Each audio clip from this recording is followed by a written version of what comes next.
first thing is equilibrium expressions.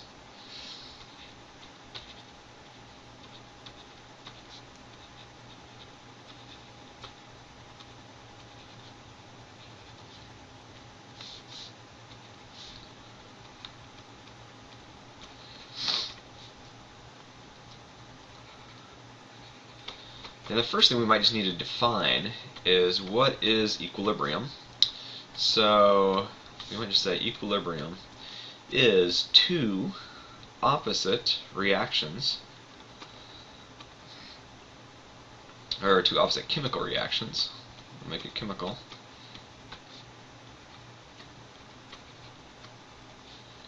Happening at the same rate.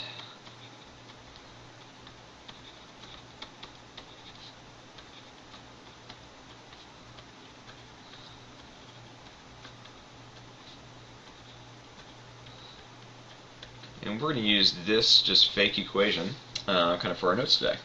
So we have little a, where little a is some kind of coefficient, so I'll just put an underline under it, plus a little b amount of reactant B yields little c, plus little d, Alright, so chemical equation A plus B yields C plus D, where our coefficients are A to B to C to D. Okay, and I'm going to put two arrows because this is a reversible reaction, which is kind of talked about in our ChemQuest. And kind of with this, equilibrium expressions, our first thing is simply going to be what the ChemQuest was about, which was Kc. And the C simply means we're talking about an equilibrium expression where we're talking about concentrations. Alright? So, basically from your ChemQuest, and I'm going to work through this, you determined the rate of the forward reaction, you determined the rate of the reverse reaction, you had reverse reaction divided by forward reaction. Because they're happening at the same rate, we said that the rate is 1. So really, all of it boiled down to this, where we had Kf over Kc. I'm not Kc. That would be Kansas City, or maybe KFC. But Kf over Kr, which is K forward over K reverse, equals, and then we're going to have the concentration of C product raised to the C power times the concentration of D product raised to the D power divided by the concentration of A reactant raised to the A power still over B reactant raised to the B power. And we basically just determined Kf over Kr equals a capital K instead of a lowercase k. Okay? So it kind of takes us back to stuff that we learned back in August with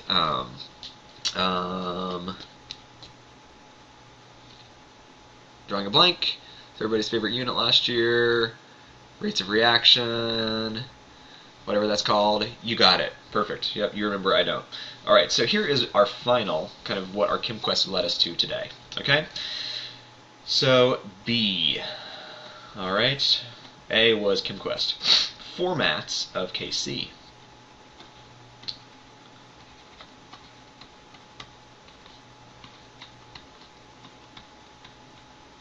Alright, so format of this big Kc thing.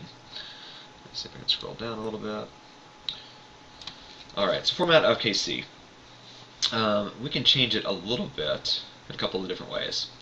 So our first way, let me make this number 1 probably. Alright, so little 1. For reverse reactions,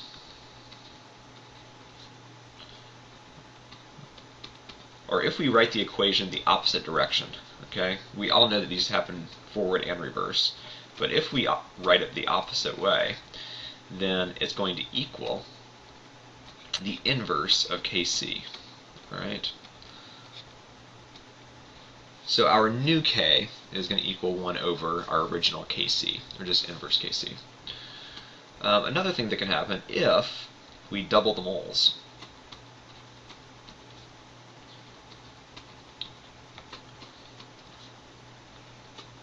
Okay, or if we double our concentrations, okay, what's going to happen to Kc? It is going to be squared.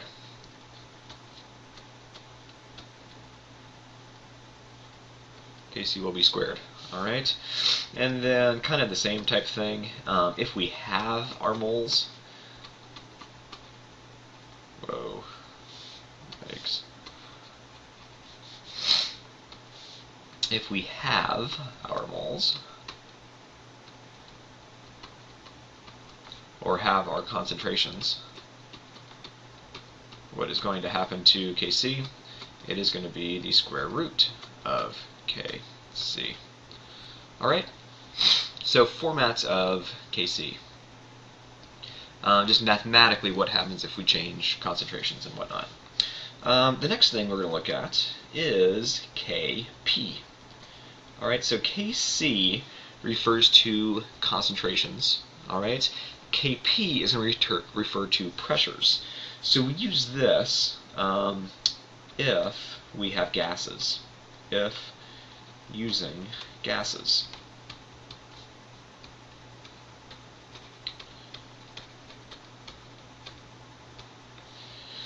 And it's going to pretty much look the same. Here's an example. If we have N2O4 as a gas,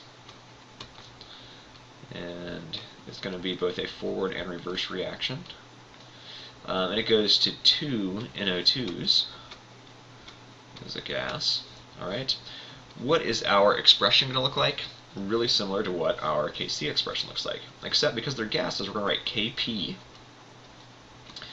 and it's still going to be products over reactants, so we're going to have NO2, but instead of doing brackets, because brackets mean molarity, and we're not talking about molarity here, we're going to use parentheses, and it's still going to be squared, and it's going to be divided by N2O4, or dinitrogen tetroxide, parentheses, and it's just one coefficient, so to the first power. We wouldn't have to write the one, but we can. But notice it's parentheses and not brackets. And the way to go between K, P, and Kc mathematically is simply this. Kp equals Kc times RT, where T is in Kelvin, so you might jot that down, and then delta N. Okay? R, because we're talking about gas stuff, is 0.0821. We still haven't done gases yet. We'll get to that a little bit later this semester. 0.0821. And its units are liters, atmospheres over moles, Kelvin. Temperature obviously is in Kelvin. And then delta N is the change in moles. Okay? So in this case, we have 2 moles on the product side, minus 1 mole on the reactant side. So in this case, it is going to be 1. Notice if our moles of gas stay the same on both sides, delta N is 0, so in that case Kc equals Kp. You might just jot that in your notes. If delta N is 0, Kc equals Kp. Okay? And then the last thing that we're going to do on Roman numeral 1 is going to be, let's see, Roman numeral, or letter D, is going to be heterogeneous equilibrium. So if we don't just have concentrations or pressures, but if we have kind of multiple types of states. So we might have gases with solids, we might have gases with liquids, we might have gases with aqueous solutions, but heterogeneous equilibrium. And this is fairly simple. You'll see how in a second. And this refers to heterogeneous states, or you might say phases, however you think of solid, liquid, gas, but however you want to put that in your notes. Either states or phases. Alright, so heterogeneous equilibrium. Our next example is going to be calcium carbonate. Alright, and it is a solid, let me put that, turns into calcium oxide, which is a solid, and carbon dioxide. Alright, whoa, not trioxide, get rid of that. And carbon dioxide is a gas. And if we just have calcium carbonate and we heat it, we can get calcium oxide and carbon dioxide. Okay? So kind of in this case, alright, we have solids, we have gases, and typically we're going to use a Kc expression for this. Alright? Sometimes you might just see a K expression. It doesn't necessarily matter. If you see a capital K, it's always equilibrium. Kp will be in pressures, so you're looking for typically stuff in atmospheres. And then Kc is solutions. So in this case, we might have CaO to the first times CO2 to the first all over calcium carbonate to the first. Alright? However, what's brilliant is liquids and solids. So let's do liquids and solids. Concentration is always 1.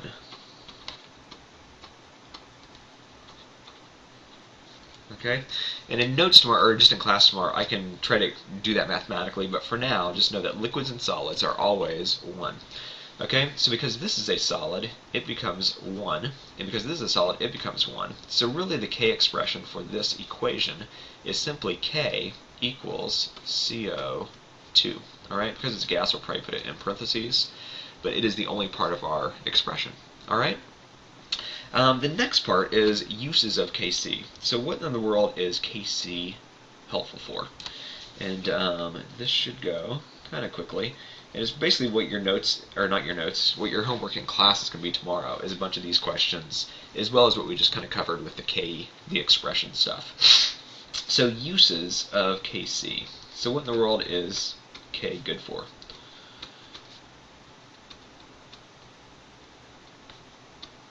Alright, uses of Kc. The first thing is judging the extent of a reaction. Okay? Judging extent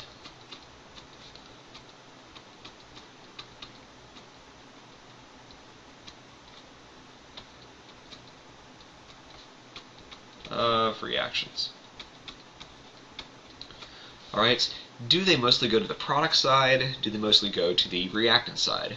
Or is there a pretty good equilibrium where we have equal products and reactants? Alright, so if we look at the Kc, and our Kc value is greater than, let's say, 1,000, okay, or 10 to the third, if Kc is a fairly large number, what does that mean? Well, because Kc equals products over reactants, if it's a big number, we have a bunch of product compared to a smaller amount of a reactant.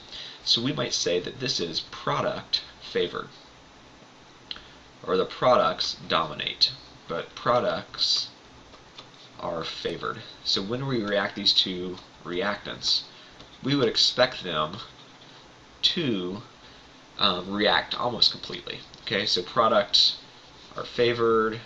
We'll add an ed to that.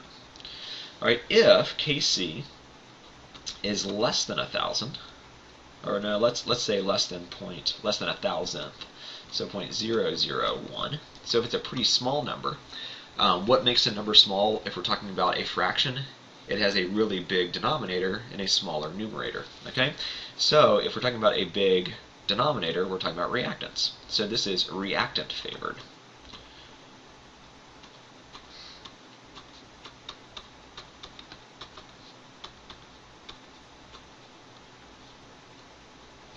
Okay, and then if Kc is somewhere between these, so it's less than 1,000, less than 1,000, not greater than 1,000, so and greater than 1,000th, we might just say that both products are significant amounts. We'll say significant amounts of products and reactants.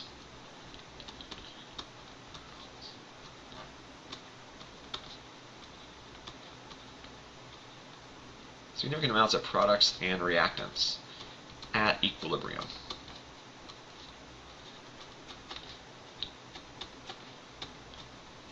Okay, where at equilibrium, in a big Kc, we have mostly products. If we have a really small Kc, at equilibrium, there's more reactants than products. Okay. Let's see, letter B. Next thing is predicting the direction of a reaction. Okay, predicting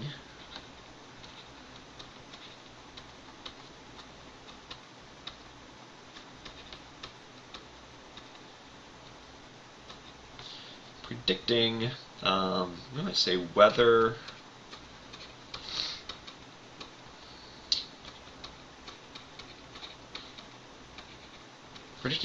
reaction is product or reactant favored. Alright, so when we react things, we determine the initial concentrations.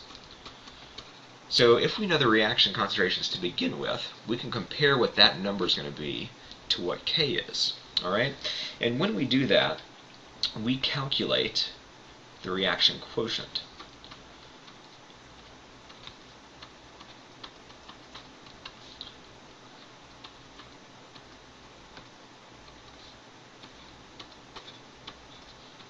And quotient, just from math, is simply if we divide things. Okay, so sum is addition, difference is subtraction, product is multiplying, quotient is dividing. So calculate reaction quotient. And it has the letter Q. And typically it can be a QC, it can be a QP, but it just has the letter Q. Alright? And really what this means is Q is not at equilibrium, but we determine it the same way. Okay? So Q, you might just put not at equilibrium.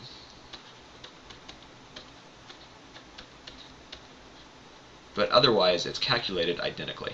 Okay? And then we're going to compare that. So, if QC equals KC, or if Q equals K, or QP equals KP. Okay, but if Q equals K, then the reaction is already at equilibrium. Reaction. Sheesh, I don't know what's happening to my ink. There we go. Alright, so if QC equals KC, the reaction is at equilibrium. Alright, and there's going to be no movement. Right? It's neither product nor reactant favored. So we're just going to say no movement. The second option we can have is if QC is less than, let's do QC is greater than, KC. Alright? So, if QC is bigger than KC, it means we have more product than we should have at equilibrium, okay? Because if QC is bigger, it means our numerator is larger than what KC says it should be, all right? So we have, let's say, extra products. So what is our reaction going to do, okay?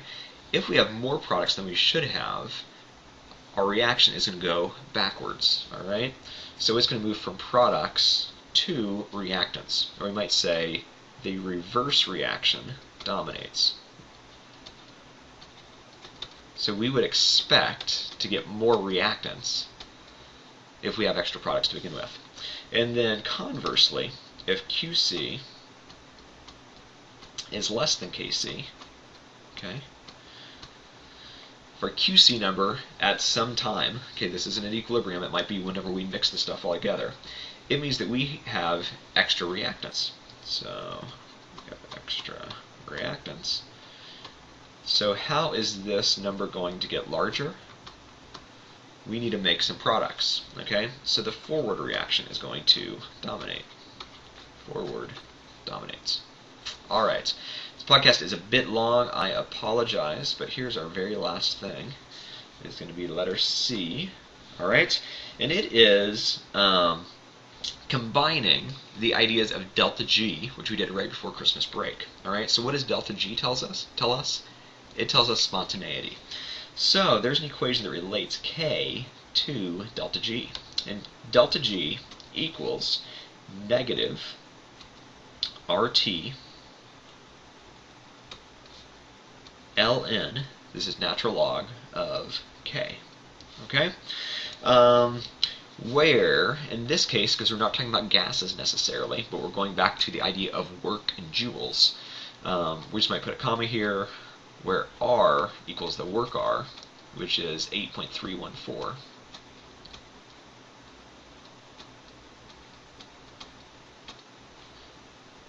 Alright, why does my decimal keep going away? 8.314 joules over Kelvin moles. Okay? So whenever you do the math, you're going to get a number in joules, not kilojoules. And we're multiplying by T, which gets rid of our K, and we're left with joules over mole, which is typically what our unit for delta G is in. Okay? So if we set up a little table, we're going to have K, we're going to have ln of K, we're going to have delta G, and then spontaneous, question mark. All right, so if our K is, let's say, well, we can just do it this way.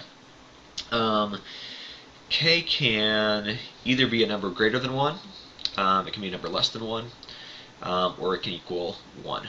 Okay, because it's always a quotient. So if we have equal products over equal reactants, it's going to be 1. If we have more products, it's greater than 1. If we have less products, it's less than 1. So we might say if K is greater than 1, the natural log of K is going to be some positive value. All right. So if we substitute a positive value here times temperature, which is in Kelvin, so it's always positive, times a negative R, it means we're always going to get a negative delta G, and that means that it is spontaneous. Okay. If we have a 1, okay, natural log of 1 is 0. All right, anything multiplied by 0 is 0. And is it spontaneous? It's kind of exactly at equilibrium. Okay, neither products are favored nor are reactants favored. So we would say exactly at equilibrium. Or spontaneous, yes, no, we don't know. All right, and then finally, if delta K is less than 1, so if we have some decimal number, 0.8, 0.7, we're always going to get a negative ln K. If we have a negative times a negative, we get a positive delta G. And we know that positive delta G's are non-spontaneous. All right, so that is it for podcast 12.1. We kind of covered a lot. A lot of your homework tomorrow is going to be based on kind of the beginning of our notes in your podcast or your KimQuest from today. All right, just what's KC look like, and then kind of just some questions that kind of move into predictions. All right, and you'll likely have some questions when you get to K, and that is something that we can discuss in class tomorrow. All right, so have a good night. That is it.